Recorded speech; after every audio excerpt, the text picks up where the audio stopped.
corner where the big Ryers is now. Another, of course, when we moved from Lower Elm Street to this location, Ryers was much more a part of our life. And I know that Bill was very careful about saving our New York Times. Terrible about it? What is it? Terrible about it? No. No. No. Careful. Careful. No, you're not terrible, you're wonderful.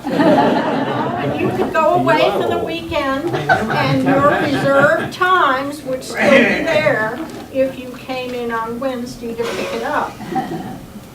Of course, our children, like Steve's, all went to the Batchelder School, and sometimes the route home brought them by the store for the penny candy, and I've checked, yes, they remembered the penny candy. Also, Sue told me that there were some illegal transactions there because when a neighbor's child sent her children and my daughter down to the store to buy her cigarettes, they were able to do that. No.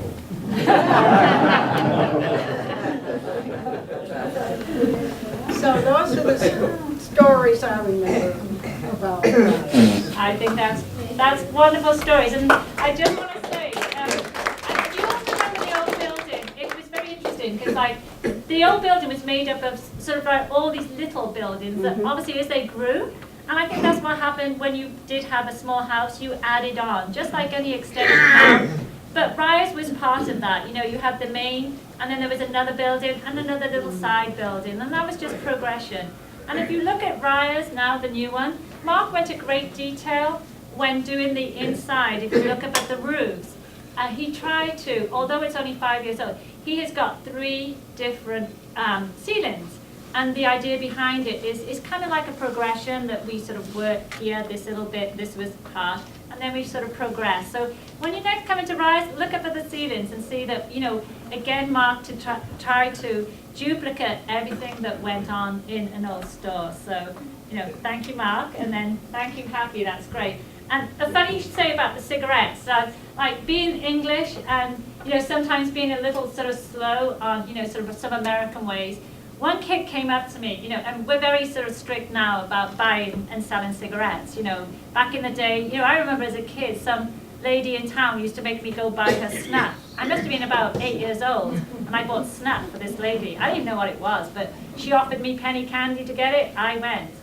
And so now this young adult, well, sort of like, he was like, could have been 18, but I wasn't quite sure. He wanted to buy cigarettes. I asked for an ID, as one does now. And he told me he didn't have his ID because his ID didn't reflect his date of birth. And I said, like, okay. And he said, well, I was born on a leap year. And I was like, for like 5 minutes, confused. I mean, I was like, really? This is what we do? Like, you don't get the real ID? And he said, no, because I only celebrate my birthday every... And I literally was like, stood there, like confused, and going, do they do this here in America? And I'm like looking, going, no. And I said, how about I call your parents? Because again, you usually know the kid, you're going to know the parent. And he said, no, I won't don't do that. And I said, oh, right, okay, so now. But, you know, the same thing happened, you know, kids trying to buy cigarettes. But the leap year really got me, so yeah. Really gave me cigarettes. Don't say that, though. That's not a film, is it? So, come on up. Who's got some more stories?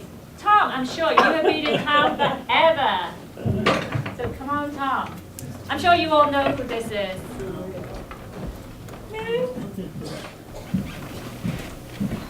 I'm Tom Parker and live on Upper Havel Street. Beyond that, Slippery driveway or not? Slippery driveway, hard to get out of the window. Of course, Ryers has been so much a part of our life of my parents and I here in North Reading, and we do have some. And I, of course, not only do I have memories of my own, but I've also been told stories of earlier Ryers I'm old enough so that I remember Molly there in the store and all the staff and Bill's mom and dad, Blanche and Bill and all the other folks who worked there. But I understand that Molly used to sell, there used to be a gas pump outside, and it was the type that you would have to, one of the very old gas pumps where you would actually go out with a hand crank and you would turn the crank, you would bring the gas up into a glass reservoir and then by gravity go down into the car.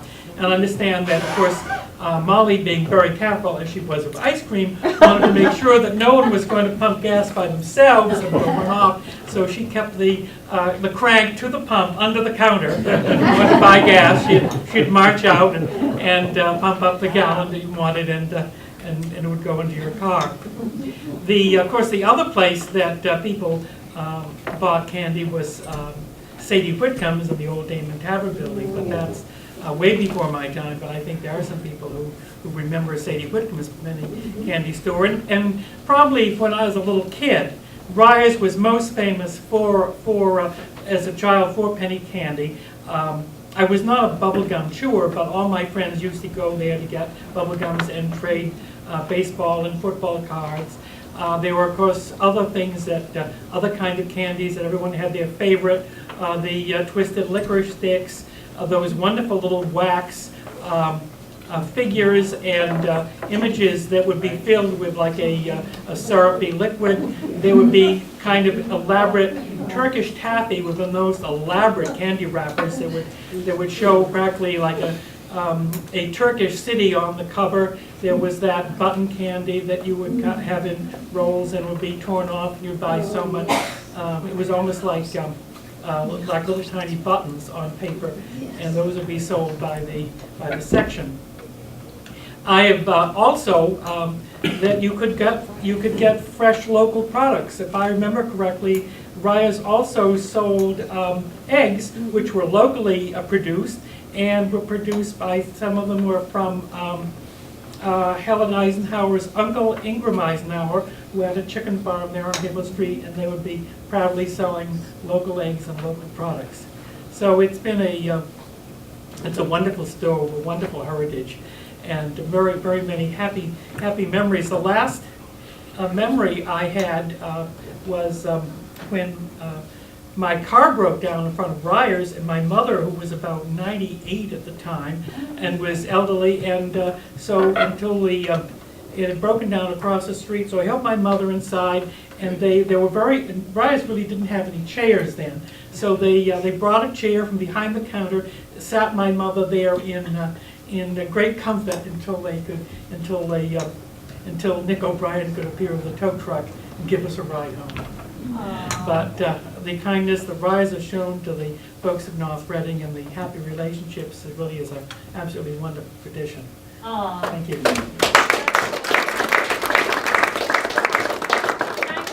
I mean, again, we go back to traditions, and still, this was not so long ago that Tom's mum did this. So, like, again, it just is, once again, the traditions that this town has embraced, and Ryers has been, gracious enough to continue with them, and vice versa.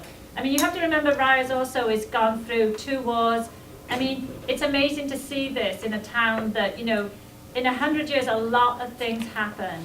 And like I said, we've been through wars, World War I, World War II, you've had Pearl Harbor, in all those times, there's been hardships within the town and townspeople, and I don't think that Ryers has ever closed its doors on anybody. It would never close its doors on anyone that needed help.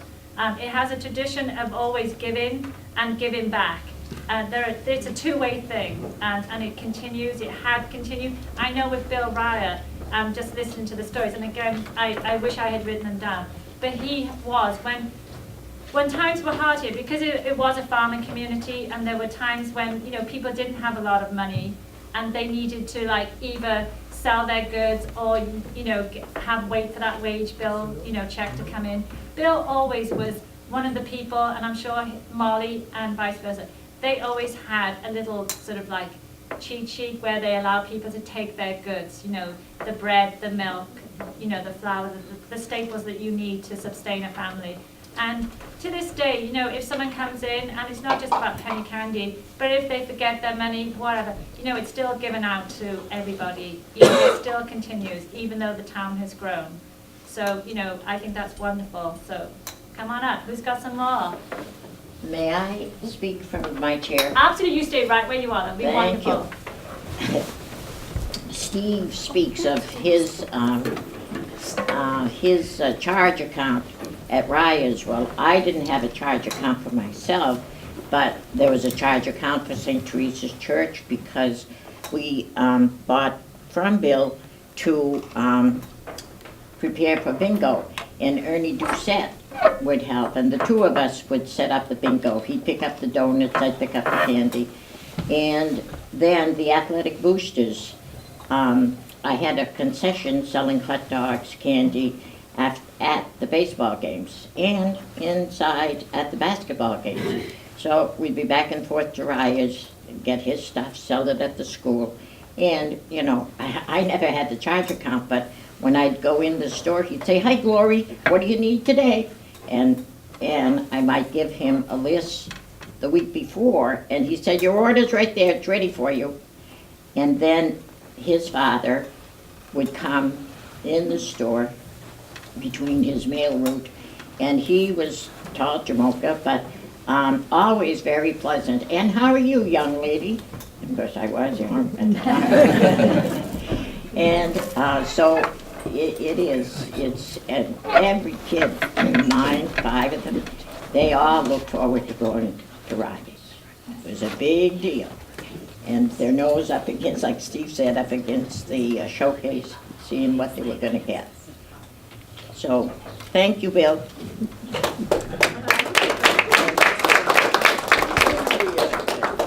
I'm Jolene Ham, and back in the 60s, I did not come to Ryers for candy, I went for lettuce. Lettuce? I ran Hilltop Nursery and Kindergarten, and we had 6 guinea pigs. And every week, I would go to Bill and meet your father in the back room. And he would give me all the old lettuce leaves in a box so I could take back to the nursery school and feed the guinea pigs.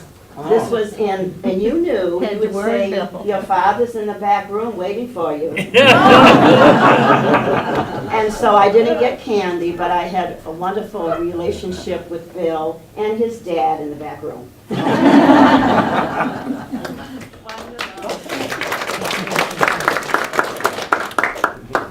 Greta Barassi, Nutter Road.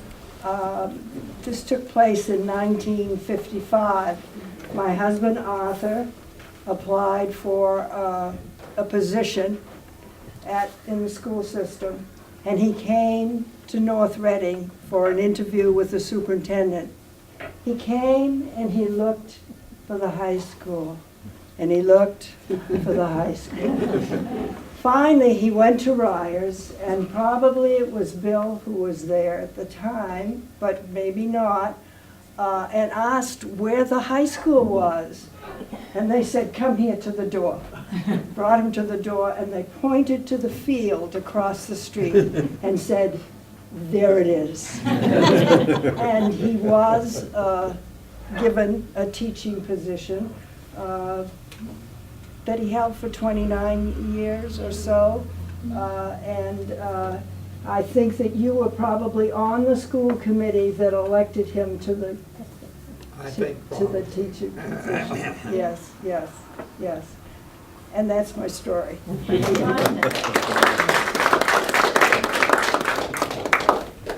Hi, my name is Michelle Coffey Cronin, and I'm one of those old family, you know, everybody grew up in the town. I was listening to Steve laughing because, yep, you know, you'd leave the high school, I think it was after like a basketball game. I have a really embarrassing story, but it's really funny. One night we get, the payphone, calling home. I think I was a cheerleader at the time, and I had a girlfriend with me, calling home to get a ride.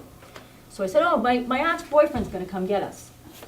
So it was dark out, it was a nighttime basketball game, so car pulls up, I open the door, push over the dry cleaning, get in, pull my friend in, the guy says, "What, do you just make yourself at home?" And I go, "Yeah, I didn't know who he was, wrong car, got in the wrong car."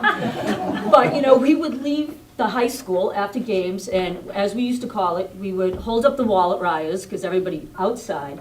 But my favorite memory was during the blizzard of '78.